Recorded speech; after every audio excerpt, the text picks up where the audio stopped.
Tunalipa tukishaingia, tumekuja eneo la mti mtu. Mimi namdai jamaa 2000 kumuuliza. Tukaone mti mtu ndani. Ulipo na mwacha nje yake. Kuingia kwenye mti mtu. Bwana tunakulipa bwana, fungua tuweze kuondoka rudi kulipa. Tunakulipa. Ngoja andae vitu 500 mwingine 2000. Fungua tukaone huo mti bwana, tutana nani bwana? Si wewe anasema eti kwamba hamna bwana, tunalipa bwana, twende. Hapa na tutana nao hapa watu wawili. Tuote mtapitia. Wenzangu wakuja sana hizo. Tutoroka tupite wapi jamani?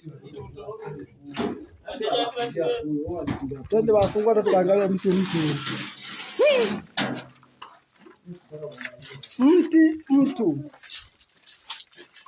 Jamani. Msichungulie hadi.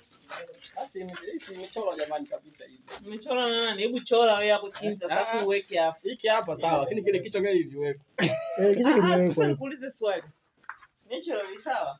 Toa hicho kichwa afu useme hicho kipati kilichobaki ni nini? Kiwiliwili. Jamani, maswali yako yana majibu. Mjomba. Toka, si unaona babu hapo, si utoke babu, hujalipa hela, unaona kaa nje, si utoke hapo. Kama hataki aache. Baki huko.